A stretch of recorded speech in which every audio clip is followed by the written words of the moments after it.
ধর্মপাশায় পল্লী বিদ্যুৎ সমিতির অতিরিক্ত বিল আদায় ও গ্রাহকদের হয়রানির প্রতিবাদে সংবাদ সম্মেলন করেছে মোহাম্মদ জহিরুল ইসলাম নামে পল্লী বিদ্যুতের এক গ্রাহক। নেত্রকোনা হৃদয় রায় সজীবের প্রতিবেদনে দেখুন বিস্তারিত। মঙ্গলবার ধর্মপাশা ঘুলুয়া গ্রামে আয়োজিত সংবাদ সম্মেলনে ভুক্তভোগী জহিরুল ইসলাম অভিযোগ করে বলেন, আমি পল্লী বিদ্যুৎ সমিতির একজন গ্রাহক। আমি দীর্ঘদিন যাবৎ পল্লী বিদ্যুৎ সমিতির ভুতুরে বিলের শিকার হচ্ছে। আমি যে পরিমাণ বিদ্যুৎ ব্যবহার করি তার চেয়ে কয়েক গুণ বেশি বিল আসছে। এ নিয়ে বারবার সমিতির কার্যালয়ে অভিযোগ করলেও তার কোনো সুরাহা পাচ্ছি না এবং দিনে অধিকাংশ সময় বিদ্যুৎ থাকে না, প্রচুর লোডশেডিং। এর জন্য জনজীবন বিপর্যস্ত হয়ে পড়েছে। এমত অবস্থায় আমি সাংবাদিকদের মাধ্যমে ঊর্ধ্বতন কর্মকর্তাদের দৃষ্টি আকর্ষণ করছি। এ সময় সংবাদ সম্মেলনে ভুক্তভোগী জহিরুল ইসলাম ছাড়াও এলাকার গণ্যমান্য ব্যক্তিবর্গ, প্রিন্ট ও ইলেকট্রনিক মিডিয়ার সাংবাদিকবৃন্দ উপস্থিত ছিলেন। কারেন্ট বিল আমি দিয়ে গেছি, কোনো প্রবলেম আসছিল না। আমি 4 মাস আগে একটা বিল দিয়েছি 3605 টাকা, তখন আমারটা স্বাভাবিক ছিল। আর এখন মনে করেন যে এরপরে আমার বিল আছে 900 কত টাকা, মানে এরপরে 1100 টাকা।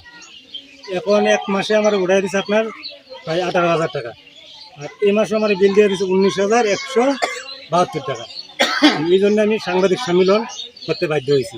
ওইটাই এক মাসের বিল, এটা এক মাসের বিলের আগের টাইম দিয়ে দিচ্ছি, পরিশোধ দিয়ে দিচ্ছি। আমার কাছে বিলের প্রমাণ সহ সব কিছু নিয়ে আসছে। এখন 5 বছরের রিডিং যদি রেখে আসে পরে, তারপরে তো আমার 18,000 টাকা বিল আসার কথা না। আর এবং যে আপনার রিডিং মাস্টার পারেন, কে লাগি পারেন যে আমাদের পুরোপুরিভাবে রিডিং উড়াই আনার জন্য, ইউনিট উড়াই আনার জন্য, ঠিক আছে। তখন ওনারা বলছে যে না, আমরা তো পাঠাইছি, তো এটা তো যে লোকে এইরকম করছে যে এই লোকটি এখানে নাই, উনি তো ট্রান্সফার হয়ে গেছে গা, তাহলে এখানে দায়বদ্ধতা কে নিবে? আমরা নিব? আমরা সঠিকভাবে আমরা মিটার ব্যবহার করতেছি। এখন যে জরিমানা হয়তো মিটারের প্রবলেম তো যা কি, তো এটা তো আপনারা বুঝবেন। তখন ওনারা বলতেছে কি যে ভাই, যে আমাদের কাছে যে প্রবলেম বলতেছেন এটা তো আপনার আমাদের কাছে বলতে পারবেন, তবে এজিএম এর সাথে বা পিএম সাহেবের সাথে আপনারা তো এইভাবে বলতে পারবেন না। তখন আমার মনে একটা কষ্ট দিলে, তাহলে সাধারণ মানুষ কোন জায়গায় গিয়ে দাঁড়াইবো? ঠিক আছে, যার কারণে আমি আজকে সাংবাদিক সম্মেলন আমি করতে বাধ্য হইলাম। যে এক মাসের বিল আছে 18,000 টাকা, যেটা কোনো যুক্তিতে মিলে না। আর সবচেয়ে বড় কথা হইলো যে কারেন্ট, এই এলাকাতে কারেন্টে থাকে ওই সারাদিনে রাত দিন 24 ঘন্টা মিলে 2 ঘন্টার মতো কারেন্ট থাকে।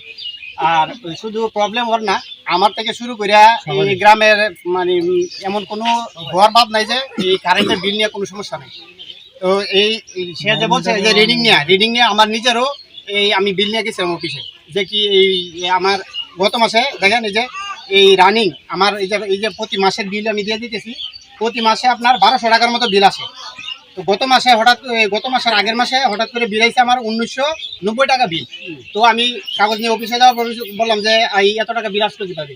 উনি বললো এই যে ওর মতো যে রিডিং রাখিয়েছিল, তো নতুন লোক আইছে, তো উনি সব নিয়ে আইছে, যার কারণে একটু বিলটা বাড়ছে। আমি আচ্ছা ঠিক আছে, এরপরে মাসে তো আর বিল এরকম হইব না, বুঝছে না। দেখেন এই যে রানিং মাসে আবার 1960 টাকা বিল আমার প্রমাণ, এই যে প্রমাণ। এখন কত হয়েছে প্রতি মাসে, এই যে প্রতি মাসে 1200, তো এই যে 1300 টাকা, এটা স্বাভাবিক, যেটা এক মাসের সাথে আরেক মাসের মিল আছে। আর এই যে 1900 টাকা, কই 1300 টাকার কই 1900 টাকা, যেটা এক মাসের সাথে আরেক মাসের কোনো মিল নাই। এখন কত হয়েছে, আমরা নতুন করে তো অন্য কোনো জিনিস ব্যবহার করতেছি না, ঘরে যা আছে ফ্রিজ পাকা যেগুলো আছে এগুলোই। এমন যদি বাড়তি কোনো কিছু ব্যবহার করতাম, যদি অন্য কিছু আইতো, যদি আরো টাকা বেশি হইতো, তাহলে জিনিসটা মানুষ হয়েছিল। এখানে যারা আছে, এই যে আমরা যারা জনগণ যারা আইছি সবাই এই ভুক্তভোগী, আমরা এখান থেকে এটার এই পরিত্রাণ চাই আসলে। এইভাবে যে এই ইয়ার আগে এই কি জানি কয়, এই বিলটা অস্বাভাবিক, এই দেশের আন্দোলনের পর থেকে মূলত এই অস্বাভাবিক আশাটা শুরু হয়েছে। তো আমরা সবাই এটা এখান থেকে মুক্তি চাই, এখানে সাধারণ মানুষ আছে, আমরা এই বিদ্যুৎও চাই আর এই সমস্যা থেকে মুক্তিও চাই। অভিযোগ একটাই, বিকল্প কোনো অভিযোগ না। যার বিল আসে প্রথম কিলো মাসে আপনার আসে 150 টাকা, 70 টাকা, 120 টাকা, হট করে আসে পরে 2200 টাকা, 2500 টাকা। আমাদের একটা বিল আছে, আমার কাগজটা আমি এখানে আনি নাই, আমার একটা বিল এক মাসে আসে আপনার 700 টাকা, পরবর্তী মাসে আসে 1900 টাকা। এভাবে দীর্ঘমেয়াদী নীতি আছে, নেওয়াতে আছে, আমরা দিতে বাধ্য দিতে আছি।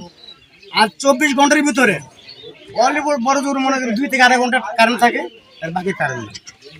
আমার এক ভাই নূর খুদা, তাদের একটা অভিযোগ করছে আজকে 4 মাস ধরে, একটা কারেন্ট একটা মিটার নিয়ে। এই মিটারের সমস্যা হচ্ছে এটাই, এই মিটারের সমস্যা একটাই দেখা দিচ্ছে, এই মিটারের বাড়িতে কেউ থাকে না, এরা আজকে 7 বছর যাবত থাকে আপনার বাইরে। এই মিটার খালি খালি মিটার বিলের ভাড়া আসে আপনার কিভাবে 1200 টাকা, মাস গেছে করা 3টা। একটা মিটার বিল আসে জানা মতো 60 থেকে 70 টাকা আসতে পারে, 1200 টাকা আসতে পারে। আমরা এটাই অভিযোগ আমরা চাই। এই যে একটা ছেলে জরুল, সে অভিযোগটা করছে, তার অঙ্গ প্রত্যঙ্গ নষ্ট, এমনকি তার ইনকাম সোর্সও কম। এই টাকাটা কোথা থেকে দেয়? এই টাকাটা দেওয়ার তো তার ইনকাম সোর্স লাগে, সে সোর্সটা বন্ধ নাই। তা আমরা বিশেষ কথা একটাই, আমরা এখানে যারা আছি অভিযোগ দেওয়ার শেষ নাই। এই আমি শেষ দিলাম, আর বলতে হবে না। আপনাদের কাছে দয়া দৃষ্টি। আর আরেক মাসের বিল হচ্ছে গিয়া 298 টাকা, এর মধ্যে উঠছে 3790 টাকা। এটা 2 মাসের বিল, এর মধ্যে আছে 2942 টাকা এক মাসের বিল। এরকম ভাবে আমরা কারেন্ট সমস্যা করে এই 2 ঘন্টা দিয়ে আর ভাত পাইয়ে দেয় আমার।